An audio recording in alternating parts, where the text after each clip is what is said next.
नमस्कार, आप देख रहे हैं टाइम्स न्यूज और मैं हूं आपके साथ छवि।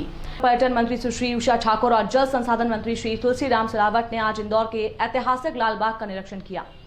मंत्री द्वय ने कहा है कि लालबाग इंदौर की ऐतिहासिक धरोहर है और अब इसके संरक्षण के लिए ठोस कार्य किए जाएंगे। मंत्री द्वय ने लालबाग परिसर में स्थित विभिन्न स्थलों का मौका मुआयना किया और पुरातत्व विभाग के उपस्थित अधिकारियों से संपूर्ण जानकारी प्राप्त की। मंत्री सुश्री उषा ठाकुर ने कहा है कि ये परिसर होलकर कालीन विरासत संजोए हुए हैं। यहाँ की पेंटिंग और अन्य साजो सामान में उस काल की कला और संस्कृति की झलक दिखती है। हमें इस ऐतिहासिक धरोहर को आने वाली पीढ़ी के लिए संजो कर रखना है। मंत्री श्री तुलसी सिलावट ने कहा है कि परिसर में स्थित चंबा बावड़ी और चंबेश्वर मंदिर का संरक्षण किया जाना जरूरी है। परिसर में नगर निगम के भंगार को देखकर मंत्री द्वय ने अप्रसन्नता जताई और इसे हटाने के निर्देश दिए। समस्त परिसर का सीमांकन और सुरक्षा के लिए बाउंड्री वॉल तत्काल निर्मित किए जाने की आवश्यकता पर जोर दिया गया। मंत्री श्री सिलावट ने कहा है कि शीघ्र ही लालबाग के संरक्षण में बनी कार्य योजना और अब तक हुए कार्यों की प्रगति के लिए संभागायुक्त इंदौर के समन्वय पर सभी संबंधित विभागों की बैठक रखी जाएगी।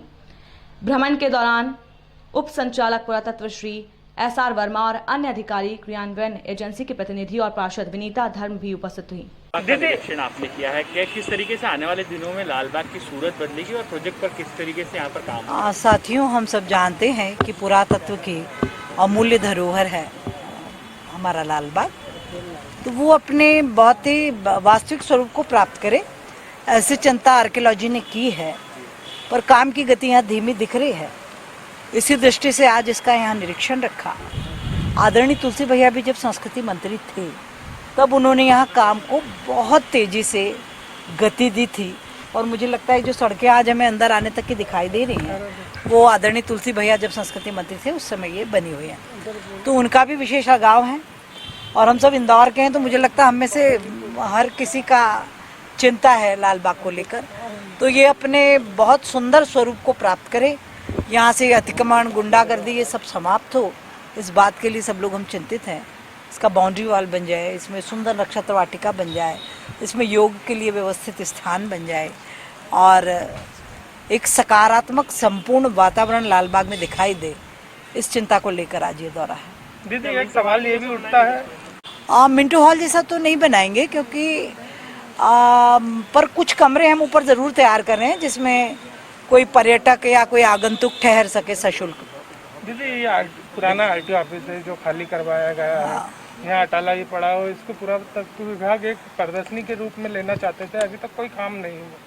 उसको ले लेंगे, उसका सदुपयोग कर रहे हैं और निगम को भी आज नोटिस पत्र भेज रहे हैं कि आपका सारा भंगार यहाँ से हटा लीजिए 8-15 दिन के अंदर। और जो राम कोठी जो है बताई है उसमें निश्चित रूप से एक बेहतरीन संग्रहालय, वो अमृत महोत्सव आज़ादी का चल रहा है उसको लेकर बनाएंगे, कुछ अच्छा प्लान करके जो प्रेरणा दे आने वाली पीढ़ी को, ऐसा कुछ काम। पहले ललित कला अकादमी शुरू करने का प्लान था, उसका थोड़ा सा नीचे कर लो ना, मना कर दिया। किन्ने? कलाकारी नई दिल्ली का प्लान था। हाँ, तो उन्होंने बोला हमें रिपेयर करा के दो। हम कहा जब आपको रिपेयर करा के देंगे तभी नहीं रखेंगे, आपको क्यों देंगे? अरे भाई, कलाकार ऐसे लड़ते नहीं हैं, अपन भी तैयार करके दे देंगे, तुम कला संगीत सीखो, कम से कम वो जीवंत तो रहे। दीदी जैसे नहीं तो ऐसी धरोहर है, हम देखते हैं कि धीरे धीरे समाप्त प्राय होती है, तो निश्चित रूप से वर्तमान युग में उनका कुछ न कुछ सदुपयोग होता रहेगा, तो वो जीवंत भी रहेंगी और प्रेरणा भी देती रहेंगी। दीदी, आपका प्लान बहुत अच्छा आप बताएं, लेकिन एक बात हमेशा पुरातत्व विभाग अधिकारी के हमारे पास फंड नहीं है, तो क्या हम जो इतना बड़ा प्लान बना रहे हैं तो फंड हमारे पास? देखिए, फंड की कोई कमी नहीं है। जो अधिकारी ये कह रहा है या तो उसने वो जानकार कम है, वो पढ़ा नहीं, और जो भी जुझारूपन से किसी प्रोजेक्ट को हम बनाते हैं तो मैं आपको विश्वास दिलाती हूँ कि कोई कमी फंड की नहीं है। हमको आर्कियोलॉजी में भी 60% सेंट्रल गवर्नमेंट, माननीय प्रहलाद जी वहाँ विराजमान है, मध्य प्रदेश से उनका विशेष अनुराग है और कोई ऐसा प्रोजेक्ट नहीं है जिसमें वो मदद ना करें। तो निश्चित रूप से हम वहाँ से भी फंड लाएंगे। 40% जो स्टेट गवर्नमेंट को मिलाना वो हम और मिलाएंगे, मिलाया भी है, संयुक्त रूप से प्रोजेक्ट बना भी है जिसके तहत यहाँ रिपेयरिंग और ये सब उसका चल रहा है। तो पैसे की कोई कमी नहीं है, उसको युद्ध स्तर पे भिड़ने की कमी, रिपेयरिंग में और उसको जुटेंगे और बिल्कुल अच्छा परिणाम इंदौर को एक अमूल्य धरोहर सप्रेम भेंट करेंगे। तो क्या हम उसी प्लान पे काम करेंगे, नया प्लान बनाएंगे? नहीं, देखो प्लान बना है, मंथन के बाद प्लान तैयार एक मंथन हुआ था, उसमें कौन कौन से सकारात्मक सुझाव नए आ सकते हैं, क्योंकि परिवर्तन प्रगति का नियम है, विज्ञान और टेक्नोलॉजी का युग है। वो प्लान कितने वर्ष पुराना है, इसको कैसे हम कर सकते हैं और नए।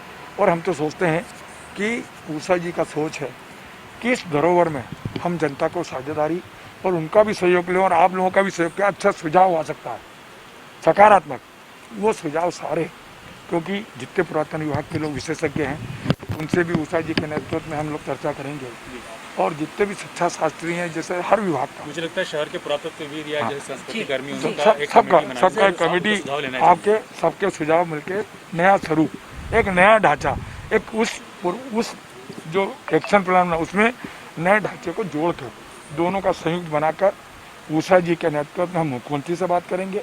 फिर हम दिल्ली भी जाना पड़ेगा, उषा जी के नेतृत्व दिल्ली भी जाएंगे। पर लाल बाग का विकास और प्रगति उन्नति, क्योंकि मैंने बोला ना कोई पवित्र काम करो तो मात शक्ति साथ में सब पूर्ण होगा। टाइम न्यूज़ देखिए अब आपके मोबाइल और स्मार्ट टीवी पर लाइव प्ले स्टोर से डाउनलोड करें।